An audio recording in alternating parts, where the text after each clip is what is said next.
본 방송에서 제공하는 투자 정보는 투자 판단에 대한 조언입니다. 방송에서 제공하는 주식의 가치, 가격 상승 및 가격 하락에 대해서는 방송사에서 보장하지 않습니다.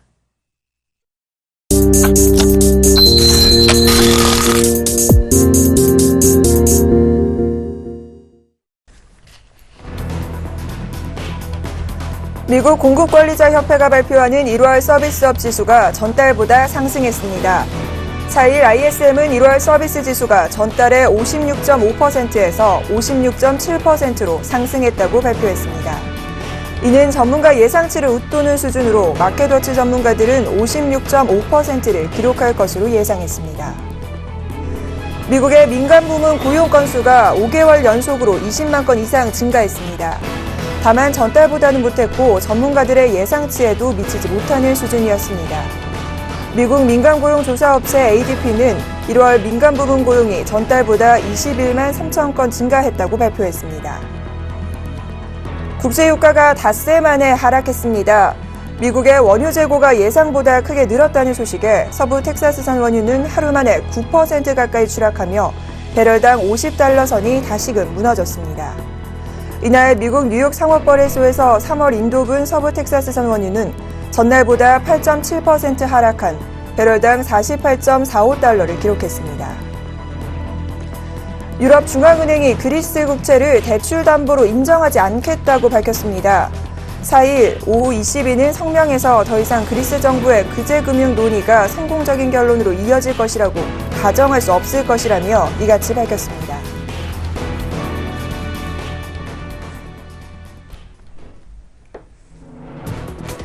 안녕하세요. 출발 증시와이드 김혜영입니다. 전일만 해도 국제유가가 그리스가 이 시장을 견인해줬던 두 축이었는데요. 하지만 간밤 상황은 좀 달라졌습니다. 시장이 국제유가와 그리스 부분에 있어서 부담감을 느끼기 시작했는데요. 국제유가가 간밤 9% 가까이 폭락했습니다. 이 하락세 자체만의 문제도 있겠지만 배럴당 53달러 선에서 48달러 선, 하루 만에 변동폭이 굉장히 크게 늘어난 상황입니다. 미국의 원유 재고량이 사상 최고치에 달했다라는 소식 때문으로 풀이가 되는데요. 이와 함께 고용지표 역시나 부진했습니다. 민간 고용이 전달에 비해서와 또 시장의 예상치를 하회하는 수준이었는데요. 국제유가 하락과 관련해서 에너지 섹터들의 이 인원 감축과 관련해서 이 상황이 무관하지 않다라고 보고 있습니다. 또 한 가지의 부분 바로 그리스입니다. ECB에서 그리스 정부의 국채를 담보로 받지 않겠다고 밝혔는데요. 이와 관련한 우려감이 나타나고 있습니다. 이번 채무와 관련돼서 이 채무 조정이 불발될 경우 그리스 정부는 3월이면 현금이 바닥난다라는 우려감도 제기되는 상황입니다. 이 가운데 미국 시장에서는 이 애플의 주가가 사상 최고치를 경신했습니다. 신고가를 다시금 써내려가며 120달러 선까지 치고 올랐는데요. 오늘 국내 시장에서 이와 관련된 IT 부품주들의 흐름도 챙겨봐야 할 듯합니다. 먼저 자세한 미증시 마감부터 확인하시죠. 다우지수가 0.03% 상승했습니다. 나스닥 장중 변동성 심화되는 모습이었습니다. 0.23%의 하락 흐름, 미국 3대 지수 모두 전반적으로 하루 쉬어가는 모습이었습니다. 이어서 먼저 마감된 유럽 시장 확인하시죠. 영국 지수가 4흘 만에 하락으로 전환됐습니다. 약세 흐름 보였고요. 반면 독일 증시는 4흘째 올라갑니다. 자, 프랑스는 0.39% 장중 변동성이 확대되는 모습이었는데 막판 들어서면서 상승으로 마감이 됐습니다. 전일 국내 시장으로 돌아와 보면 코스닥 흐름 굉장히 좋았습니다. 600일 선을 고지해 두고 있는데요. 과연 오늘장에서의 어떤 흐름 전개될 수 있을지 여부 확인해 보시고요. 시장에서는 어떤 재료를 조금 더 해석 강도를 높이면서 확인할 수 있을지 오늘도 출발 상황 저희와 함께 하시기 바랍니다. 자, 그럼 출발 증시와이드 지금 바로 출발합니다.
시초가 공략주 확인하는 시간입니다. 이상로의 한방 시작합니다. 오늘도 이상로 멘토 자리하셨네요. 멘토님 안녕하세요.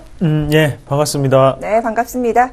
멘토님 최근 흐름이 참 좋아요. 전일에도 이 조기 목표 달성했던 이건산업 AS 들어봤는데요. 전일장에서도 추가적으로 상승 흐름 나왔습니다. 다시 한번 AS 부탁드리도록 할게요. 예, 뭐 쑥스럽지만 원래 어느 정도는 좀 하고 있습니다. 예. 네.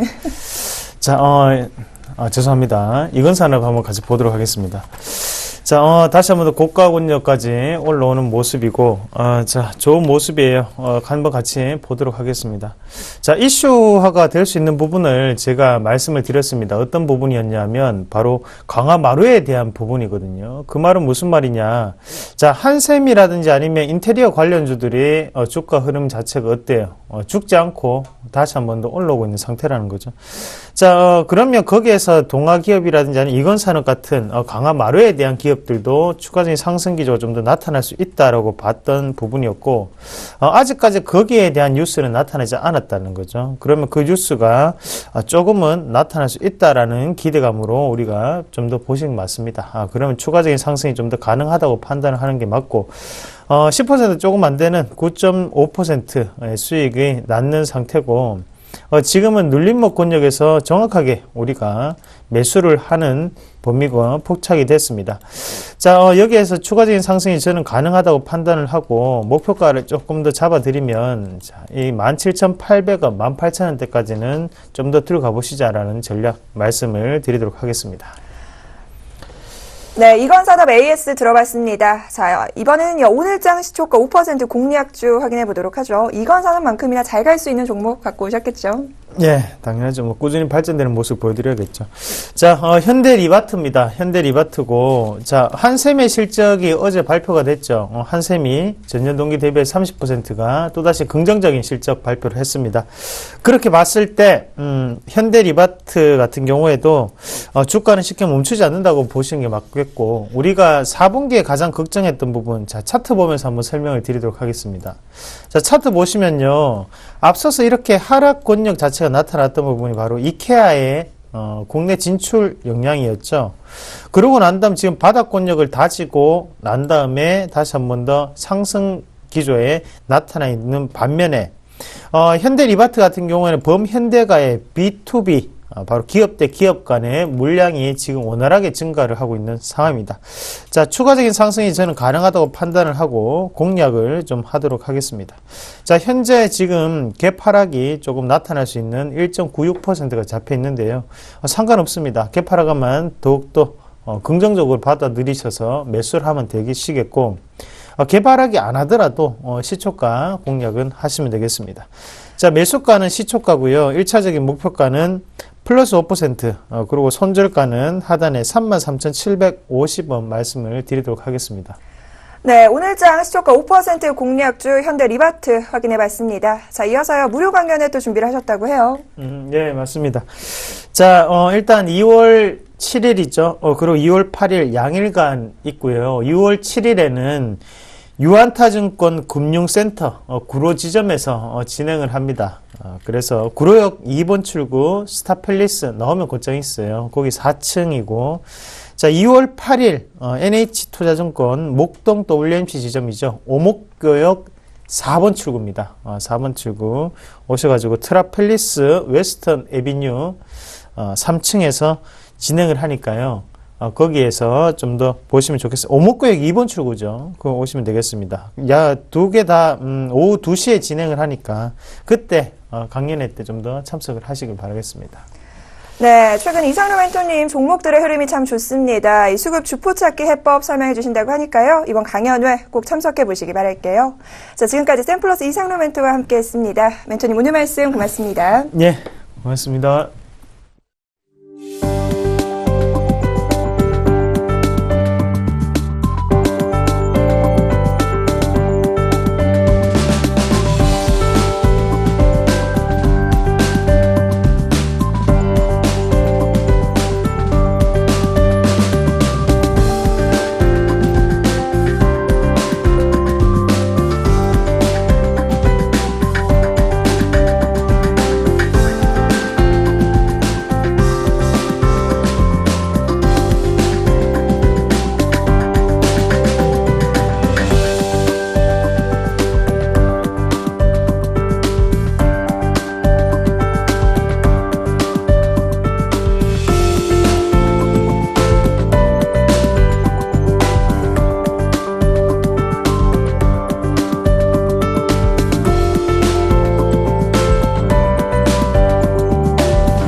목요일장 시장 개장됐습니다. 자세한 개장 상황 두 분과 확인해 보도록 하죠. 샘플러스 정재훈 멘토, 유한타증권 해운대 지점 김충현 PB 함께합니다. 두 분 안녕하세요. 안녕하십니까. 네, 전일 코스닥 지수가 상승 흐름이 굉장히 좋았습니다. 600선 고지 앞두고 있고요. 코스피도 어느 정도의 상승, 추가적인 탄력 나오면서 대세 상승장 이야기 나오고 있는데요. 오늘 장 현재 개장 상황 어떤가요? 예, 금일 개장 상황은 양시장 모두 괜찮은 그런 모습들을 좀 보이고 있습니다. 전날 미국 시장은 혼조세로 좀 마감이 됐죠. 유가도 급락을 해주는 그런 모습들이 나타났었고요. 그리스에 대한 얘기도 이제 다시 또 불거지는 그런 모습들인데요. 이에 반해서 우리나라 시장, 한국 시장은 상당히 좀 견조한 모습들을 보이고 있습니다. 지금 현재 코스피 시장은 0.04% 하락한 1962.02포인트에서 거래가 되고 있고요. 코스닥 시장은 이제 사상 처음으로 600포인트를 넘어서는 그런 모습입니다. 0.4% 상승한 600.66포인트에 거래가 되고 있는 그런 모습들인데요. 여전히 시장 분위기는 상당히 좀 괜찮은 그런 분위기입니다. 여전히 이제 코스닥 시장, 즉 중소형주 섹터에 어느 정도 추가적인 상승을 좀 기대를 해볼 수가 있는 그런 구간대가 아닌가라고 좀 보고 싶고요. 여기 따라서 이제 대형 섹터와 이 중소형주들의 차별화된 그런 모습들이 좀 더 이어질 가능성이 좀 있어 보입니다. 그렇기 때문에 일단은 지수를 보는 것보다는 종목별로 포커스를 좀 맞추시는 그런 전략이 좀 좋을 것 같고요. 그리고 또 한 부분들은 거래 대금, 고객 예탁금이 좀 증가가 되고 있는 그런 모습들, 그리고 신용도 일단 최고치를 좀 기록을 하고 있는 그런 모습들이기 때문에 경기에 대한 부분들도 한편으로 좀 생각을 해봐야 될 그런 시기가 아닌가라고 좀 말씀드리겠습니다. 네, 이어서 수급 상황 확인하도록 하죠. 현재 양시장 모두 수급 어떻게 전개되고 있나요? 예, 지금 코스피 시장은 33억 정도 외국인 순매도가 나오고 있고요. 기간이 지금 17억 정도 순매수를 하고 있는 모습입니다. 오늘 그 코스피 시장은 개인이 먼저 매수가 붙는 모습이고요. 특히 어제 같은 경우에는 12월 이후 처음으로 이제 그 외국인이 2천억 이상 이제 순매수가 들어오는 모습이었고, 외국인 기관 같이 이제 순매수가 들어오는 상황이었는데, 특히 그 매기가 좀 집중됐던 업종은 그 제조업종이라고 보시면 될 것 같습니다. 제조업종 쪽으로 대부분의 이제 그 순매수가 들어왔다고 보시면 될 것 같고요. 최근에 이제 화학업 섹터라든지 전기전자 섹터 이쪽에 좀 괜찮았는데, 지금 낙폭 과대주 쪽으로 이제 그 매기가 조금 몰리는 모습이기 때문에 오늘 같은 경우에는 포스코라든지 두산인프라코어, 두산건설 같은 경우에도 좀 괜찮은 흐름이 나올 수 있을 거라고 보이고 있는 상황이고요. 코스닥 같은 경우에는 지금 600선을 돌파했습니다. 어제도 코스닥 쪽으로 조금 더 집중하자고 말씀을 드렸는데, 600선이 돌파하는 경우에는 제가 봤을 때 오히려 추가 상승이 더 가능이 있는 자리입니다. 조금 조심해야 될 수 있는 자리이긴 하지만은 600선이 안착된다면은 계속해서 코스닥 위주로 이제 매매를 하시면 될 것 같고요. 그 코스닥 같은 경우에도 지금 외국인이 30억 순매도, 기간이 지금 9억 8천 정도 순매도하고 있고, 개인이 지금 40억 정도 순매수를 하고 있는 상황인데, 계속해서 나오고 있는 업종은 MBC입니다. 모바일, 바이오, 그리고 이제 그 차이나 관련주들을 계속해서 그 추적하시면서 매매하시면 좋은 결과 있으시지 않을까 생각하고 있습니다. 네, 수급 상황 먼저 방향성 확인해 봤습니다. 이어서 업종별 분위기 짚어봐야죠. 현재 어느 업종 좀 움직이고 있나요? 예, 오늘 시장은 나름대로 좀 괜찮은 그런 모습들인데요. 일단 거래소 시장을 좀 보시게 된다라면 상대적으로 좀 강한 섹터를 좀 보시게 되면 운수 창고 쪽, 그리고 의료 정밀, 섬유 의복 쪽 섹터가 상대적으로 좀 강한 모습들이 좀 나타나고 있습니다. 이에 반해 약한 그런 모습들이 보였던 부분들은 이제 화학 쪽 섹터, 그리고 건설, 이런 쪽 섹터가 좀 약한 그런 모습들이 보여지고 있는데요. 화학 섹터가 약한 부분들은 최근에 좀 많이 상승을 했습니다. 그리고 전일 유가의 급락이 나왔었죠. 이 부분들 때문에 조금 밀려 내려온다라고 좀 보셔도 좋을 것 같습니다. 대충 화학 쪽 섹터의 흐름들을 좀 보시게 된다라면 대체적으로 강한 종목군들 같은 경우는 경농이라든가 이런 기업들이 좀 괜찮은 그런 모습들이고요. 약한 그런 흐름들을, 주가의 흐름들을 좀 보여주는 섹터들 같은 경우는 종목군 같은 경우 SH에너지화학이나 이런 종목군들이 좀 약한 모습들이 좀 나타나고 있습니다. 대체적으로 견조한 그런 모습들이 좀 나타나고 있는 그런 상황들이고, 반대로 이제 코스닥 시장을 좀 보시게 되면 거의 대부분 섹터들이 상승을 해주고 있는 그런 모습들입니다. 오락 콘텐츠 쪽이 좀 약보합의 권역에서 좀 거래가 되고 있는 그런 모습들이지만, 대체적으로 뭐 강한 모습들이 나타나고 있다라는 것, 특히나 이제 IT 쪽과 소프트웨어 쪽 이런 쪽의 종목군들이 상당히 좀 강한 그런 모습들이 나타나고 있는 그런 상황들입니다. 금일 같은 경우도 낙폭과대형 종목군들보단 추세가 상승 추세에 있는 그런 종목군들이 강한 추가적인 상승 시도가 좀 나와주고 있는 그런 모습들이고요. 대체적으로 뭐 실적이 좋은 종목군들 위주로 매기가 좀 집중이 되고 있다라는 점, 이러한 모습들을 놓고 봤을 때는 여전히 낙폭과대형 그런 종목군들보다는 일단은 추세적인 이 상승 추세가 유지가 되고 있는 그런 종목군들 위주로 관심을 갖는 게 좋을 것 같습니다. 네, 양시장 모두 전업종 빨간불 켜는 모습입니다. 시장 흐름 좋습니다. 오후장에서도 계속해서 견조한 상승이 이어지기를 바라는 마음인데요. 낙폭 과대보다는 추세적으로 상승세에 이어지고 있는 업종들의 흐름 조금 더 눈여겨보시기 바랍니다. 자, 이번에는 외환시장으로 가보죠. 오늘 외환시장 유진투자선물 소병화 연구원과 알아보도록 하겠습니다. 연구원님 안녕하세요. 네, 안녕하세요. 네, 오늘 외환시장 출발 먼저 확인해 주시죠. 네, 금일 외환시장 그리스 불안감 재부각과 중국 지준율 인하로 인하여서 5원 빅전 상승한 1,090원에 시작하여 현재는 1,089원대에서 거래되고 있습니다. 어제 뉴욕 외환시장에서 그리스 우려가 재부각되면서 하루 만에 유로화가 큰 폭의 하락을 보였습니다. IMF가 최근 그리스 행보에 대한 불편함을 표명하였고 ECB 또한 그리스와 채무단 간에 성공적 결론이 이를 것으로 가정하기 어렵다고 밝히면서 그리스 국제 담보 허용을 중단한다고 밝혔습니다. 이로 인하여 그리스에 대한 기대감이 다시 우려로 바뀌면서 유로화는 다시 약세로 전환하며 큰 폭의 하락세를 보였습니다. 거기다 어젯밤 중국 정부가 지준 준비율을 19.5%에서 19.19%로 50bp 인하하겠다고 발표하면서 신흥국들 환율 전쟁에 대한 불안감이 다시 고조되었습니다. 이로 인해 뉴욕 시장에서 거래된 싱가포르 등 아시아 통화가 전반적으로 약세로 마감한 모습이었습니다. 이 영향으로 우리 달러원 1개물 NDF도 다시 상승 전환하며 1,090원대로 반등하며 마감했습니다. 제조가는 1,090원 50전에 최종가되었으며 어제 서울한시 종가 대비 수합포인트를 고려하여도 5원 상승하여 마감한 모습입니다. 이 영향으로 금일 외환시장도 상승세로 출발하였습니다. 상승세로 시작한 환율은 다시 재부각된 그리스 우려와 중국 지준율 인하에 따른 환율 전쟁에 대한 불안감으로 인한 매수세 유입으로 1,090원대 진입 후 상승 레벨을 높여갈 것으로 보고 있습니다. 거기다 어제 급락에 대한 반발 매수세도 유입될 것으로 보여져 상승세는 이어나갈 것으로 보고 있습니다. 어제 원유 재고 상승으로 인한 원유값이 폭락하여 다시 40불대로 진입한 것도 위험 회피 심리를 자극할 것으로 보여 상승 압력을 줄 것으로 보고 있습니다.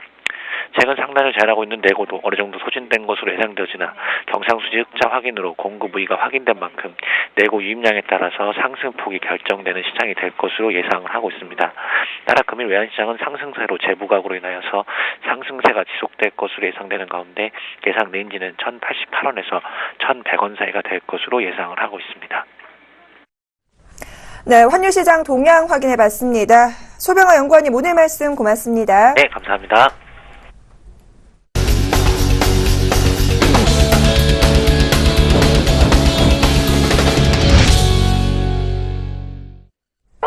오늘장 돌발 종목 확인하는 시간입니다. 국제유가 또다시 폭락하면서 역시나 움직이는 쪽은 항공주입니다. 항공주들의 반등이 장 초반부터 연출이 되는 모습입니다. 이어서 실적 이야기 빼놓고 갈 수가 없겠죠. 효성 4분기 실적 호조세 보입니다. 이와 관련된 이틀째 강세장 연출되고 있는데요. 두 종목 확인해 보도록 하겠습니다. 예, 먼저 유가 관련해 가서 항공주들이 지금 일제히 반등하는 모습입니다. 일단은 장 초반에 이제 상승세를 조금씩 반납하고 있는 모습이긴 하지만은 현재 아시아나항공이 3% 상승, 그리고 대한항공이 1.76% 정도 상승하고 있는 모습이고요. 티웨이 홀딩스 이런 것들도 2%대 상승을 지금 보이고 있는 상황입니다. 유가가 재고 증가 소식으로 인해서 거의 8%대 이제 하락을 하는 모습인데, 최근에 단기적으로 반등이 나오는 모습을 보임에도 불구하고 항공주들 그나마 견조한 모습을 이어가고 있는 상황이었고요. 그리고 이제 이런 관련해 가지고 하나투어라든지 모두투어 같은 종목들은 신고가를 이렇게 써내가는 상황이었습니다. 지금 일단은 유가가 이제 빠지는 거는 아무래도 직접적으로 항공주의 이제 수혜를 볼 수 있는 상황이라고 보시면 될 것 같은데, 기본적으로 이제 항공주의 이제 지금 뭐 유가가 급락을 하고 뭐 최근에 반등을 했지만은 기본적으로 유가는 이미 이제 그 항공주에 굉장히 우호적인 상황이 이제 진행이 돼가고 있다라는 거 이렇게 생각하시면 될 것 같고요. 뭐 보시다시피 최근에 이제 기간 수급이라든지 보시면은 계속해서 항공주를 사고 있는 걸 이제 보실 수 있으십니다. 그렇기 때문에 뭐 최근 오늘 이제 그 이런 소식으로 반등이 나온 거에 대해서는 오히려 접근을 조금 자제하시고요. 어느 정도 조정이 나왔을 때 그 매수를 붙으시는 게 좋을 것 같습니다. 밸류에이션으로 봤을 때도 지금 대한항공 같은 경우에는 최근에 뭐 이제 적자가 이제 계속해서 지속되고 있었던 상황이기 때문에 2015년 1분기가 이제 아마 적자가 조금 축소가 될 것 같고요. 영업이익은 일단은 증가가 될 걸로 예상이 되고, 이런 추세로 간다면은 2분기 때는 이제 흑자 전환이 될 걸로 이렇게 보이는 상황이거든요. 일단 전반적으로 실적이 돌아설 수 있는 가능성이 매우 높다라는 점, 그런 게 우호적으로 작용이 될 것 같고요. 아시아나항공 같은 경우에는 영업이익 증가율이 1분기 때 대폭 증가할 것으로 예상이 됩니다. 뭐 2분기 때도 마찬가지고요. 그래서 저번에 계속해서 말씀드리지만은 대한항공보다는 일단은 아시아나항공 쪽으로 조금 더 포커스를 맞추시고 접근하시는 게 좋으시고요. 뭐 티웨이 홀딩스라든지 뭐 AK 홀딩스 같은 뭐 중저가 항공도 뭐 계속해서 관심 가지시면 좋으실 것 같습니다. 계속해서 뭐 흑자가 늘어날 수밖에 없는 상황입니다. 일단 유가가 차지하는 비중이 대부분 20% 이상을 차지하는 거기 때문에 뭐 유류세가 조금 빠진다고 할지언정 그 관련된 수익성은 계속해서 회복될 것으로 보이기 때문에 긍정적으로 보이고요. 그 두 번째로 이제 효성입니다. 효성이 이제 4분기 이제 그 대폭 흑자가 이제 그 나왔죠. 실적이 이제 굉장히 좋게 나왔는데, 일단은 효성이 이제 4분기 영업이익이 1695억이고요. 그 시장의 기대치를 좀 많이 웃돈 수준으로 나오는 것으로 확인이 되고 있습니다. 지금 효성 같은 경우에는 최근에 이제 뭐 바닥권에서 좀 움직이고 별로 이제 모멘텀 없이 계속 횡보 흐름을 보이고 있었던 종목인데, 지금 이 정도 실적이면은 괜찮고요. 그리고 지능 기업도 최근에 뭐 분양이라든지 이런 걸로 인해 가지고 계속 적자에 허덕이던 그 회사가 조금 회복이 이제 괜찮아지고 있는 상황입니다. 그리고 특히 이제 스판덱스가 이 지금 효성에서 효자 노릇을 하고 있는데, 지금 이 스판덱스 관련해서 올 3월에 그 1만 톤 이상의 이제 그 증설을 중국발로 할 예정에 들어가 있는 상황이거든요. 그렇기 때문에 일단은 실적이라든지 이런 호조 내용은 일단은 굉장히 긍정적인 것 같습니다. 그렇지만 지금 계속해서 움직이는 게 8만 원대 박스권을 움직이고 있는 상황이기 때문에 지금 7만 6천 원에 접근한다고 하시더라도 크게 먹을 거는 많이 없어 보이고요. 오히려 8만 원 선 안착하고 난 이후에 매매에 참여를 하시더라도 충분히 수혜를 보실 수 있을 만한 종목으로 판단이 되기 때문에 오늘 매수를 뭐 들어가시는 것보다는 오히려 뭐 조금 더 안착할 때까지 지켜보시는 게 좋지 않겠나 싶은 그런 생각입니다. 다음 종목은 동양생명입니다. 올해 중에서 매각과 관련해서 재개할 것이다. 올해 상반기 중에서 매각 재개 소식이 들려옵니다. 현재 2% 정도 상승 흐름 이어지고 있는데요. 신고가 경신을 해냈습니다. 장중 13,450원까지 올라섰네요. SK컴즈입니다. 4분기 적자 폭이 축소됐다고 합니다. 이와 관련해서 역시나 상승 흐름 이어지고 있는데요. 두 종목 확인해보죠. 예, 동양생명은 M&A에 대한 그런 이슈가 불거지면서 최근에 급등을 해주고 있는 그런 모습들입니다. 최대 주주인 보고펀드죠. 약 57%의 지분을 보유를 하고 있는데요. 중국의 안방보험에 매각을 할 것이다. 뭐 이런 소식이 좀 전해졌습니다. 일단 주당 18,000원의 MOU를 좀 체결한 그런 상황이지만 일단 이 실사를 확인하고 난 이후에 확정적으로 좀 가격이 결정이 될 것으로 좀 보여집니다. 그렇지만 일단 18,000원의 주가 그리고 인수를 했다라는 거, 그리고 현재 주가인 12,000원대를 좀 보게 된다라면 그래 추가적인 상승 시도가 좀 나올 수 있지 않을까라고 좀 판단이 되는데요. 과거에 외국계 증권사, 외국계 쪽에서 추진하다가 이렇게 다시 좀 제자리 걸음을 한 그런 사례가 좀 상당히 많이 있기 때문에 이 부분들은 추이를 좀 더 지켜볼 필요성이 있을 것 같습니다. 무리하게 좀 추격 매수를 하는 그런 부분들보다도 일단은 가격적으로 좀 눌림 조정이 좀 왔을 때 접근을 해보는 게 좋지 않을까라고 좀 판단이 되고요. 조정을 좀 받지 않는다라면 그냥 보유자의 영역으로 좀 보시는 게 좋을 것 같습니다. 주당 뭐 BPS가 15,000원대에 부가 뭐 생각을 한다라면 추가적으로 10% 이상 상승할 수도 있어 보이지만 일단 주가의 추이는 좀 더 흐름을 좀 체크를 해봐야 된다라고 좀 보셔도 좋을 것 같습니다. 오늘 같은 경우도 뭐 외국계 창구에서 좀 매수 유입이 진행이 되고 있는 그런 상황들이기 때문에 일단 단기적으로 좀 접근을 한다면 어제 종가 기준으로 해서 한 번쯤은 볼만한 그런 단기 트레이딩 관점으로 좀 볼 수 있지 않을까라고 좀 판단이 되고요. 일단 금일 같은 경우 거래량이 좀 서서히 좀 증가가 되고 있는 그런 모습들이기 때문에 일단 트레이딩 관점으로 좀 한다면 나름대로 좀 괜찮은 수익이 좀 나오지 않을까라고 좀 판단이 되니까요. 그 점 좀 참고를 하시고 일단 추격 매수는 좀 자제하자라는 말씀을 좀 드려보도록 하겠습니다. 두 번째 종목입니다. SK컴즈입니다. SK컴즈가 뭐 흑자로 턴어라운드가 된 게 아니라 적자폭이 축소됐다라는 얘기죠. 뭐 그 부분들 때문에 3%대 상승을 해주고 있는 겁니다. 턴어라운드가 아니라 적자에 대해서 축소입니다. 그렇다는 얘기는 여전히 적자다라고 좀 보셔도 좋을 것 같거든요. 그렇기 때문에 흑자로 돌아서고 난 이후에 봐도 좀 괜찮다라고 좀 보셔도 좋을 것 같습니다. 다만 이제 주가가 과거에 좀 상승을 했던 부분들은 비트코인 이 얘기가 좀 나오면서 상승을 해주는 그런 모습이었었거든요. 최근에 이 비트코인 종목군들이 한 차례 좀 상승을 해주다가 다시 조금 눌림이 받고 있는 그런 모습들인데 이러한 종목군들이 상승하는 와중 속에서 SK컴즈 같은 경우 뭐 특별하게 움직이는 그런 모습들이 나타나고 있지가 않습니다. 그렇다는 얘기는 테마로 좀 보더라도 가장 최하위의 종목이다라고 좀 볼 수가 있을 것 같고요. 게다가 실적까지 좀 좋은 그런 모습들은 아니기 때문에 일단은 접근은 뭐 하지 않는 게 좀 좋을 것 같습니다. 물론 바닥권역에서 있고 그 바닥권역에서 기술적인 반등은 좀 노려볼 수는 있는 그런 사항들이지만 이 부분은 좀 제한적이다라고 좀 보셔도 좋을 것 같습니다. 뭐 비트코인에 대한 이런 얘기들이 떠들썩하게 나온다라면 단기적으로 반등이 좀 나올 수 있는 그런 자리대는 보여지지만 그 자리대는 좀 어느 정도 한계가 좀 있어 보인다라고 좀 말씀을 드려보도록 하겠고요. 실적 일단 돌아서고 난 이후에 보셔도 좋다라는 건 그렇다면 이 종목 같은 경우는 단기적인 트레이딩 관점으로 볼 뿐이지 일단 뭐 중장기적으로 추세적으로 좀 보유한다라는 부분들은 아니기 때문에 단기적으로 접근만 하시기 바랍니다. 다음 종목은 AK홀딩스입니다. 현금 배당 결정했다고 합니다. 일주당 350원에 배당 결정했다는 소식 들어오고 있는데요. 현재 강세장 연출하네요. 2% 이상의 오름세입니다. 반면 밀리는 쪽은 NHN 엔터테인먼트입니다. 실적과 불성실 공시법인으로 지정됐는데요. 4분기 실적과 관련해서도 다양한 증권사에서 목표가를 줄줄이 하향하는 모습입니다. 하락세가 좀 깊어집니다. 5% 가까이 밀리는 모습인데요. 두 종목 확인해 주시죠.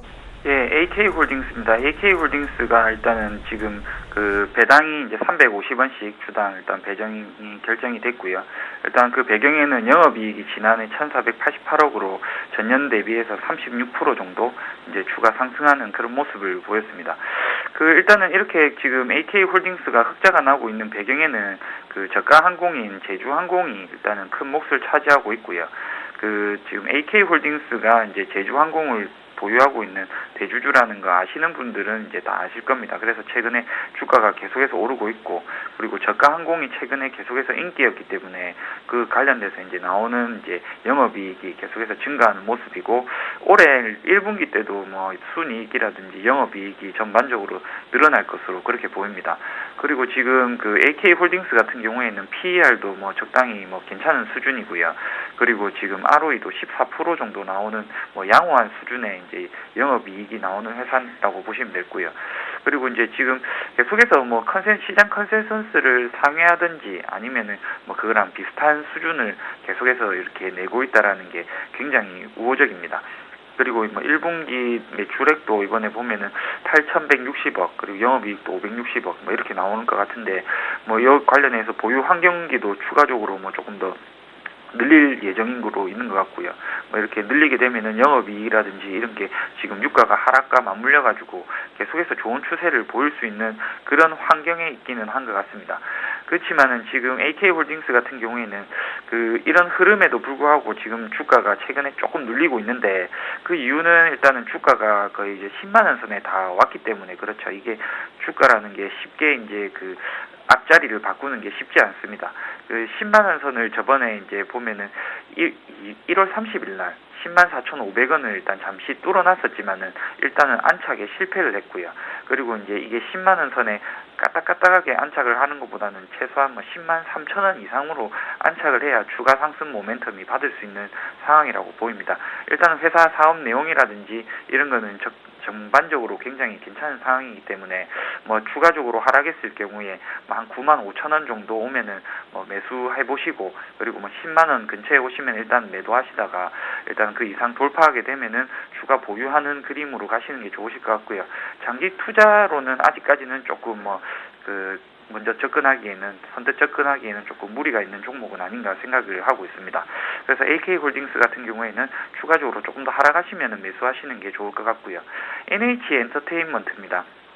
NH엔터테인먼트가 일단은 목표가 하향 소식도 있고 불성실 공시 이야기도 지금 나오고 있는데, 지금 보면은 NH엔터테인먼트 기대감이 굉장히 많았던 종목입니다. 지금 다른 게임주들에 비해서 밸류에이션도 좋다라는 내용들도 많았고, 그렇지만은 지금 증권가에서 이제 줄줄이 이제 레포트로 하향을 하고 있는 상황인데, 지금 11만 원을 목표가로 했지만은 그 전에 13만 원대에서 11만 원으로 내려놨다라는 거, 그런 거보다는 기술적으로 접근을 저는 조금 하고 싶은데, 일단은 제가 항상 드리는 말씀 중에 하나가 200일선 밑에서 움직이는 종목들은 일단은 매매를 조금 자제하는 게 좋다라고 일단 말씀을 많이 드리는데, 역시나 200일선 밑에서 움직이다가 어제 200일선 돌파 못하고 그냥 그대로 내려앉는 모습이거든요. 지금 이런 종목 같은 경우에는 밴드 하단까지 일단은 하방이 열려 있다고 보시면 될 것 같습니다. 65,000원 선까지는 크게 매수 접근하시는 거는 크게 권해드리고 싶지 않은 상황이고요. 지금 NH엔터테인먼트 다른 게임주들, 중소형주들의 움직임에 비해서 너무 안 좋은 상황입니다. 지금 모바일 쪽에서 게임 및 디지털 컨텐츠 업종이 굉장히 좋은 모습을 보이고 있지만은, 지금 NH엔터테인먼트는 보유하시고 계신 분들은 조금 더 기다리셨다가 65,000원 선에 오시면은 한번 물타기 하시는 게 좋은 상황이 아닐까, 이렇게 보고 있는 상황입니다. 다음 종목은 SBS 콘텐츠 허브입니다. 이른바 중국판 런닝맨이 흥행에 굉장한 돌풍을 일으키고 있다고 하는데요. 이와 관련해서 한류 콘텐츠의 핫한 수익 모델을 제시하고 있다고 합니다. 오늘 상승 흐름 굉장히 좋네요. 5% 이상 장 초반부터 강세 흐름 연출됩니다. 다음 종목은 한샘입니다. 역시나 4분기 실적에 움직이고 있어요. 52주 신고가 경신을 해냈습니다. 두 종목 제가 좀 자세하게 짚어보도록 하죠. 예, 첫 번째 종목으로 SBS 콘텐츠 허브입니다.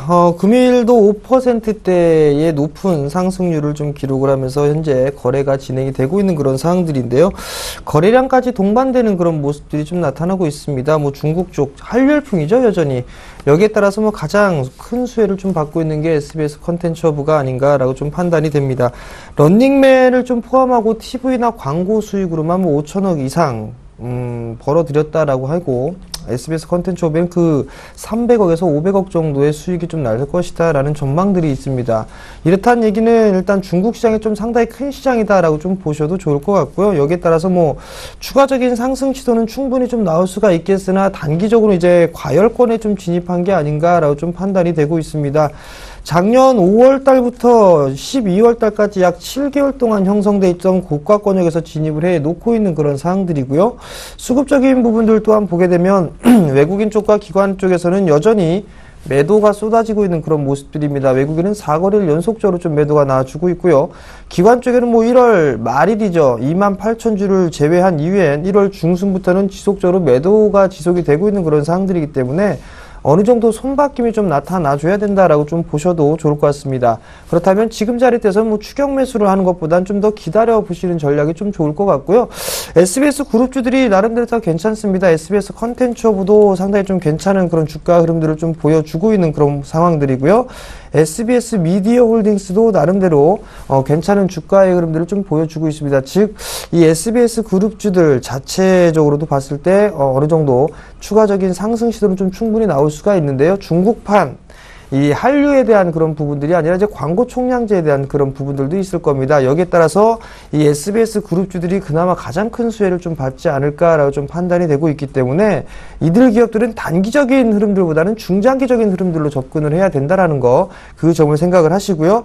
만약에 광고 총량제 쪽을 보시게 된다면 SBS 미디어 홀딩스 쪽으로 좀 보시면 좋을 것 같고요. 그다음에 뭐 컨텐츠라든가 이런 쪽으로 보시게 된다라면 SBS 컨텐츠 허브 쪽으로 좀 보시면 좋을 것 같은데, 단기적으로 이 컨텐츠 허브 쪽은 저항권역에 좀 진입을 했다라고 좀 보셔도 좋고요.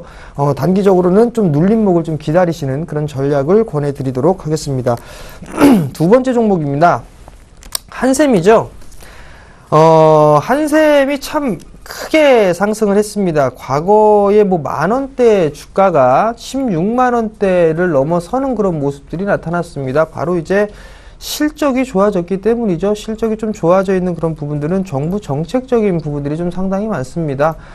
일단 리모델링에 대한 부분들, 여기에 따라서 뭐 이 한샘이라는 주가가 상당히 큰 폭으로 좀 상승을 했었고, 거기에 동반돼서 뭐 실적이 좀 좋아졌었죠. 근데 지금 이 16만원대 자리대는 개인적으로 봤을 때는 좀 비싼 그런 가격대가 아닌가라고 좀 판단이 되고 있습니다. 결국 신규로 접근을 해보실 분들은 일단 다른 종목을 좀 해보시는 게 어떨까라고 좀 개인적으로 판단을 하고 있습니다. 왜냐면 너무 많이 올라있는 그런 상황들이고요. 지금 이 증권사에서 목표 주가를 19만원 정도 때까지 좀 상향을 해주는 그런 모습들을 좀 보였는데요.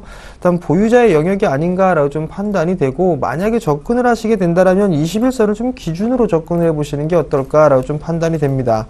PBR 기준으로만 따져보더라도 지금 16만원 주가라고 한다면 거의 뭐 10배에 가까운 그런 상황들이거든요. 그럼 상당히 좀 고평가가 되어 있다. 즉, 성장을 할 수 있는 그런 부분들은 인정을 하겠지만 PBR이 상당히 좀 높다라는 거, 이렇다면 일단 과열권으로 진입을 한 게 아닌가라고 좀 판단이 되고 있기 때문에 일단은 뭐 추격 따라서 하는 것보다는 좀 여유 있게 좀 보셔야 될 것 같고요. 그 다음에 손절 리스크 관리 자리대를 확실히 잡아놓고 접근을 하시는 전략을 말씀을 좀 드리도록 하겠습니다.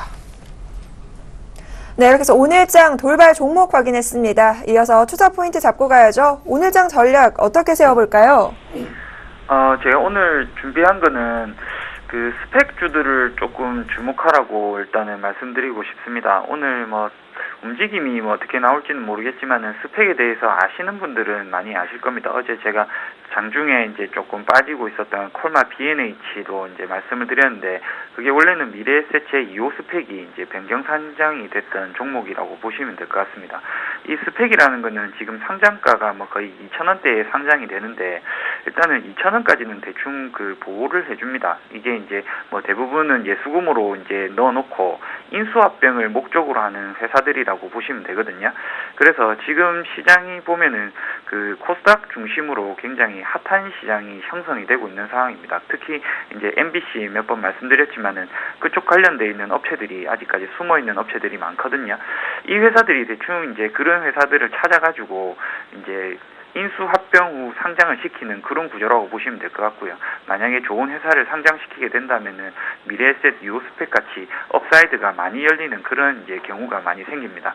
근데 현재 지금 보면은 대부분 지금 스펙들이 2,000원대에 형성되어 있습니다. 2,500원, 뭐 2,400원, 2,200원 뭐 이렇게 형성이 되어 있는데, 지금 뭐 제일 스펙 중에 제일 싸게 거래되고 있는 것 중에 하나가 지금 IBK 뭐 제2호 스펙인데, 이것도 보시면 2,000원대에서 지금 2,195원까지 뭐 한 10% 금세 뭐 오르는 이런 모습을 보고 있습니다. 거래량 자체는 많지 않습니다. 거래량 자체는 많지 않지만은 이게 이제 보면은 2,000원을 대충 보조항을 해주거든요. 만약에 인수합병이 무산이 된다면은 95% 이상은 일단은 그냥 예탁금, RP 뭐 단기 금융자산으로 운용이 되기 때문에 2,000원까지 보호가 되기 때문에 뭐 대충 뭐 주가들 흐름을 보다가 좀 빠졌을 때, 지금 어쨌든 코스닥 시장이 핫합니다. 핫하기 때문에 하나의 투자 대안으로 손실폭은 일단은 뭐 2,000원 선으로 제한을 잡을 수 있고요. 만약에 이제 좋은 회사를 그 합병하게 된다면 업사이드가 많이 열리는 그런 업체들이기 때문에 뭐 조금씩이라도 뭐 어느 업체가 얼마나 좋은 회사를 그 선정해내느냐는 아직까지 알 수 없지만은 뭐 이런 업체들 지금 가격도 저렴하고 뭐 괜찮으니까 조금씩 분산해서 사놓으시면은 향후 좋은 성과가 있으실 만한 그 하나의 투자 대안이 되실 수 있으시거든요. 그렇기 때문에 한국 스펙 뭐 그리고 뭐 유안타, 제1호 스펙 뭐 이런 것들 스펙으로 검색하시면은 종목들 쭉 나옵니다. 그 관련된 종목들 보시고 한번 내용 한번 살펴보시면서 투자하시면은 좋은 성과 있지 않을까 이렇게 생각하고 있습니다. 네, 스펙주 관련해서 좀 살펴보자라는 의견 주셨네요. 정재훈 멘토께서는 오늘장 투자 포인트 어디에 잡고 계세요? 예, 일단 뭐 중소형주 쪽에 지속적으로 좀 관심을 가져야 될 것 같습니다. 작년 연말부터 계속적으로 좀 말씀을 드린 것 같은데요. 이러한 중소형주의 흐름들은 좀 더 이어질 수 있다라고 좀 보셔도 좋을 것 같습니다. 최근에 주도 섹터들을 좀 보게 되면 모바일 쪽을 보게 되면 게임 쪽을 좀 볼 수가 있을 거고요. 핀테크 그리고 전자결제 이렇게 틀로 좀 잡아 놓으실 수가 있을 것 같습니다. 너무 많이 올라갔죠? 순환매가 좀 돌면서 상승을 해주는 그런 모습들이 나타날 겁니다. 그 부분들을 좀 체크를 해보시면 좋을 것 같고요. 중국 섹터 같은 경우도 중국 기업의 중국 쪽에 진출한 내수 섹터를 좀 보셔도 좋을 것 같습니다. 아모레퍼시픽 사상 최고가를 기록을 하고 있고 실적 또한 마찬가지로 좋은 그런 모습들이 나타났단 말이죠. 이들 모바일 쪽이 쉬어갈 때 내수 섹터들의 흐름이 이어지는 그런 모습들이 나오고요. 이들 기업들이 쉬거나 있을 때에는 반도체 장비 쪽이 좀 흘러가는 상승을 해주는 그런 모습들이 나타납니다. 대체적으로 반도체 장비 쪽 하게 된 테스라든가 원익 IPS 이런 기업들을 상당히 좀 개인 투자자분들은 많이 생각을 좀 하실 것 같은데요. 이들 이외의 종목군들이 상당히 좀 많이 있습니다. 특히나 실적이 좋아짐에도 불구하고 이제 아직까지도 시세의 흐름들이 반영이 받지 못한 기업들이 좀 상당히 많이 있기 때문에 그들 기업들을 본다라면 나름대로 좀 좋은 결과가 있을 것으로 좀 판단이 되고요. 주도주가 살아있는 그런 이상은 시장은 꺾이지 않는다라고 좀 보셔도 좋을 것 같고 여전히 중소형 섹터 쪽으로 압축을 해나가시는 전략을 좀 말씀드리고 싶습니다. 네, 여전히 중소형주 쪽 이 섹터를 확인하자라는 의견까지 받아봤습니다. 오늘 이 두 분과 함께 했어요. 정재훈 멘토, 김충현 PB와는 여기서 인사 나누도록 하죠. 두 분 오늘 말씀 고맙습니다. 감사합니다.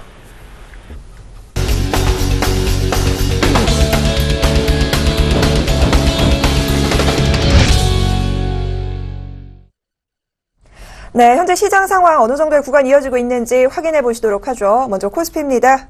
자, 코스피 지수 현재 하락 흐름이 이어지고 있습니다. 낙폭이 조금 더 깊어지네요. 0.28% 하락, 1957선에서의 흐름입니다. 수급 상황 확인하시죠. 수급이 받쳐주지를 못합니다. 외인과 기관 양쪽 매도 흐름이 나옵니다. 외국인들 특히나 200억 원 이상, 기관도 100억 원 이상 팔고 있습니다. 반면 시장을 조금 받쳐주려 나선 쪽은 개인입니다. 300억 원 이상 매수하고 있네요. 자, 이어서 코스닥입니다. 코스닥 600선 넘어서면서 출발이 됐는데 현재 지켜내고 있습니다. 0.35% 상승 흐름입니다. 수급 상황 확인하시죠.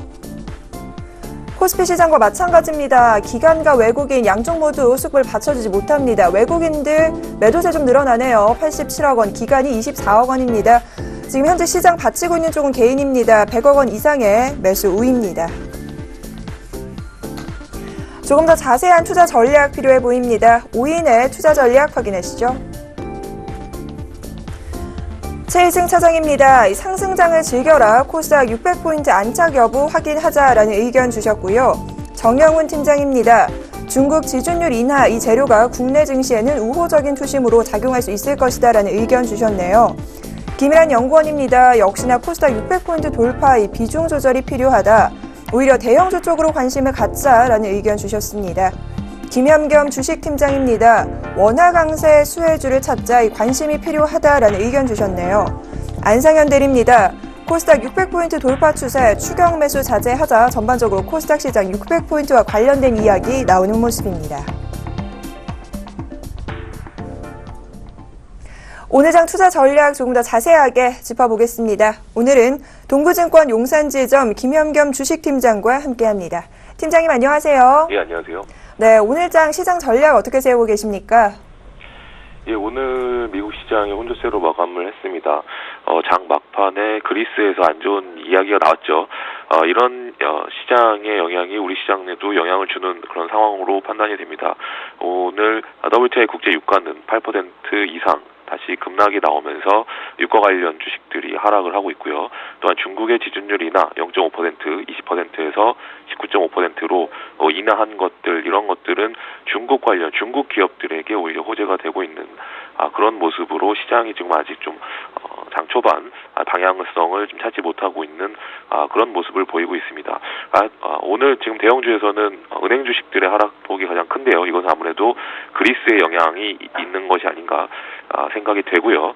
하지만 수급적으로 지금 그렇게 크게 기관과 외국인이 매도가 나오고 있다고 하지만 큰 폭의 매도가 나오고 있는 상황은 아니기 때문에 곧 이제 좀 자리를 잡지 않을까라는 그런 관점에서 좀 바라보실 필요가 있을 것 같고요. 특히 코스닥 같은 경우는 600선에서는 다음 카카오가 시총 1위인 다음 카카오가 이제 움직이는 것을 확인하고 추가적인 상승을 한번 예측할 필요가 있을 것 같은데요. 다음 카카오가 오늘 지금 플러스권에서 움직이고 있기 때문에 계속해서 코스닥 역시 양호한 그런 움직임이 지속 가능하지 않을까 생각이 됩니다. 코스닥에서는 CTL이 상한가를 들어갔는데요. 3D 프린트 관련된 주식들 오늘 좀 강세가 나타나고 있는 그런 모습이고요.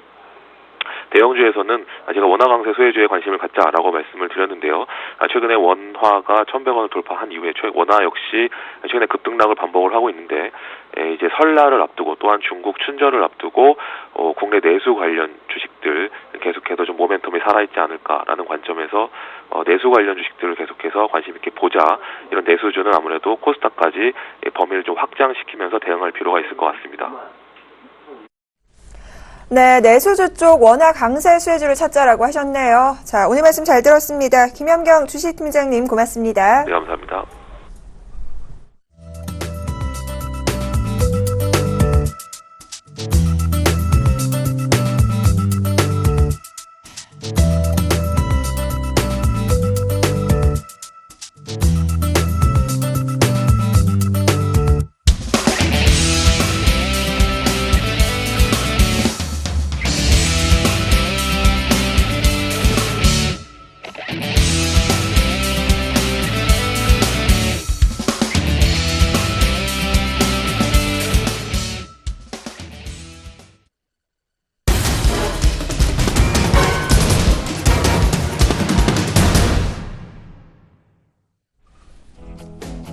시청자 여러분 안녕하십니까. 역전의 명수 예병군입니다.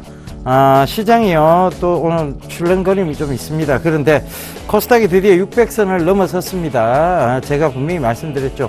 590선이 지지가 잘 되면 이것은 추가적 상승을 의미한다라고 얘기를 드렸습니다. 계속해서 시장의 장 후반에 590선을 지지해줬던 모습이었고 그 이후로 지금 추가적 반등이 이어지고 있다는 점 체크해 보신다면 여러분들께서 채널 돌리지 마시고 이 프로그램 계속 시청하셔야 될 것 같습니다. 자, 여러분들 골수팬이 진짜 많이 생겼나요? 그 수익을 말하다 해서 전일 또 3D 프린팅 관련주들을 또 얘기를 드렸는데 오늘 CTL 같은 경우에 지금 가격 제한폭까지 아침에 바로 밀어 올리는 모습이었습니다. 3D 프린팅 관련주들의 약진이 좀 두드러지는, 그리고 좀 강조드렸던 STI 같은 경우에는 한 3%대 지금 급등세가 좀 나오고 있습니다. 결과적으로 보면 시장에 어떤 여러분들의 힘은 분명히 있습니다. 그런데 개인 투자자분들은 지속적인 투자보다는 단기적 성향이 짙기 때문에 이런 개별 종목군들에서 이런 출렁거림 현상이 좀 나오죠. 그래서 TPC라든가 뭐 STI, 그 다음에 하이비전 시스템, 그리고 CTL, 그 다음에 지금 KDC를 말씀드린 KDC는 전일 상한가를 갔어요. 그러니까 아마 좀 부담스러워서 아마 CTL이나 STI 쪽으로 지금 몰리신 것 같아요. 그런데 너무 추격 매수는 하지 마세요. 추격 매수 하실 필요는 없습니다. 프로그램을 못 보셨으면 다음 주에 또 프로그램이 진행이 됩니다. 그런데 굳이 이거를 내가 지금 놓쳤어 따라가시다가는 안 되니까요. 따라가지는 마세요. 자, 일단 지금 국제 유가가 이제 급반등이 좀 나오고 있죠. 그래서 국제 유가의 반등세에 대비해서 또 얘기를 좀 드리고자 합니다. 일단 지난 종목군과 대형 종목군을 좀 살펴보면서 시장을 먼저 좀 짚고 넘어가도록 하겠습니다. 지금 전자 쪽은 크게 움직임은 별로 없어요. 그런데 지금 움직임 좀 두드러지게 나타나고 있는 쪽이 뭐냐 하면 금융주들이 지금 좋지 못합니다. 여전히 금융주 제가 왜 자꾸 핀테크 산업이 발전하면 기존의 금융회사들은 조금 힘을 잃을 수 있다. 그 얘기를 자꾸 강조드리는지 다시 한번 되짚어 보시길 당부드리도록 하겠습니다. 조선정유화학도 지금 이제 조금 하락세가 지금 좀 나오고 있어요. 국제유가가 급반등세가 나왔는데 이것은 어디까지나 그 바닥에서의 기술적 반등입니다. 그렇다면 이것이 어느 정도 하락폭이 또다시 한번 또 나오게 돼 있다는 것이죠. 그래서 자꾸 전일에도 말씀드렸다시피 전일 막상막하 투맨쇼에서 또 얘기를 드렸습니다. 이 국제유가의 반등세는 기술적 반등이다. 그렇다면 지금 조선정유화학을 가지고 계신 분들은 서서히 비중을 줄이는 전략이거나 안 그러면 차익을 실현하는, 그러니까 그런 관점으로 보셔야 된다는 얘기도 전일 전해드렸습니다. 그런 부분들을 좀 많이 참고하셨으면 좋겠습니다. 지금 주도업종의 윤곽이 좀 뚜렷하게 나타나고 있습니다. 오늘 간다 또 간다에서는 이 주도업종에 대한 얘기들을 또 하고자 합니다. 국제유가가 반등세가 뚜렷하죠. 그런데 그렇다면 조선정유화학을 볼 것이 아니라 이 국제유가가 반등이 온다는 것은 앞으로 미래차의 시장이 조금 더 빨리 펼쳐진다는 얘기입니다. 그래서 이 스마트카, 전기차, 그리고 수소차 이런 쪽에 어떤 움직임들을 유심히 좀 체크를 해보셔야 된다는 얘기인데요. 차라리 이런 것들은 조정시마다 분할 매수 전략을 잡고 가신다면 충분히 여러분들 크게 수익을 내실 수 있는 그런 구간까지도 있습니다. 그래서 지금 차량용 소프트웨어 시장하고 차량 경량화 쪽에 좀 집중을 해보자. 결과적으로는 이 스마트카를 가기 위해서는 차량용 소프트웨어가 필요하고 전기차를 가기 위해서는 차량 경량화가 필요하다는 얘기죠. 그래서 이런 부분들이 계속 지속적으로 시장에 관심을 받을 수밖에 없기 때문에 그런 쪽을 보시자는 얘기였습니다. 지금 다시 모바일 게임주도 조금 반등세가 나오고요. 그 다음에 지금 그렇죠. 바로 이제 사물 인터넷 관련주들도 시장하고는 상관없이 굉장히 강한 모습들을 계속 보여주고 있습니다. 그래서 그런 부분들 꼭 좀 참고를 해보시고요. 오늘 문화 콘텐츠 관련주 중에 레드로버라든가 KT뮤직이 좀 강한 반등세입니다.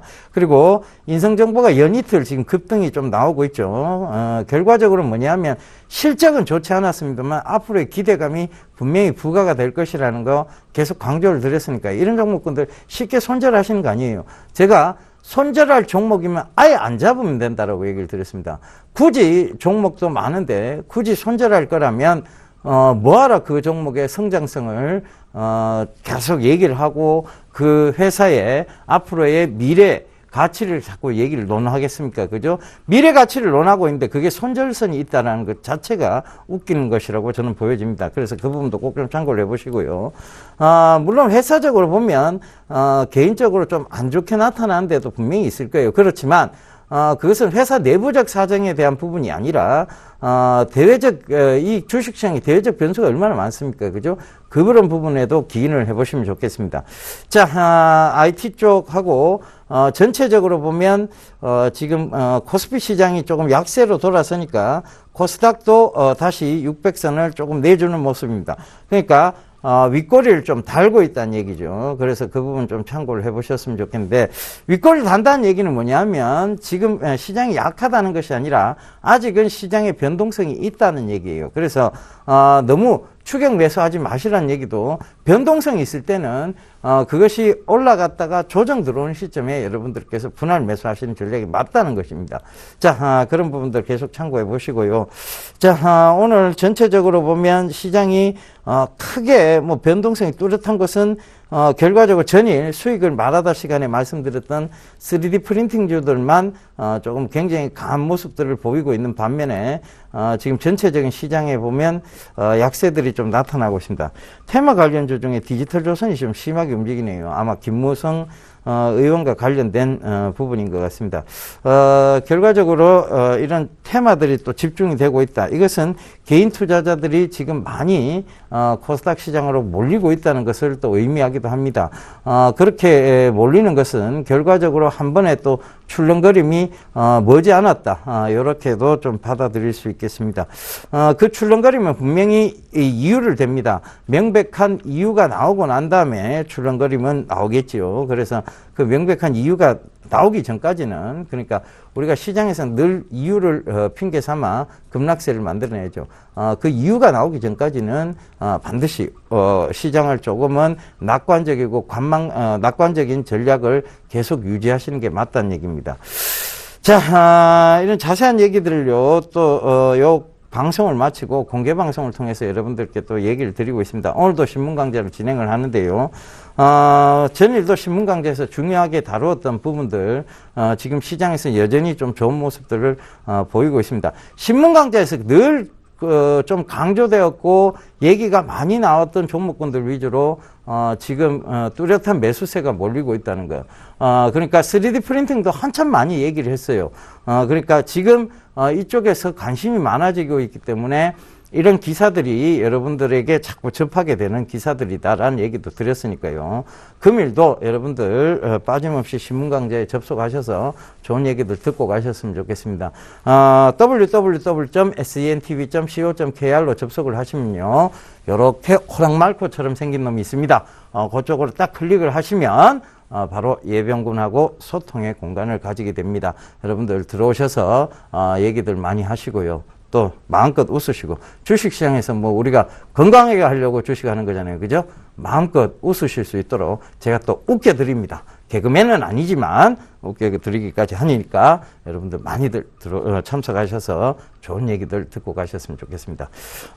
저는요, 내일 전체적인 시장을 정리하는, 이번 주 한 주를 정리하는 시간을 갖도록 하겠습니다. 여러분들 내일 뵐 것을 약속드리면서 이만 물러가도록 하겠습니다. 감사합니다. 예병군이었습니다.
현재 코스피 시장 하락폭이 조금 더 깊어집니다. 0.46% 밀리네요. 1953선에서의 흐름. 외국인들의 매도세가 조금 강해지는 모습입니다.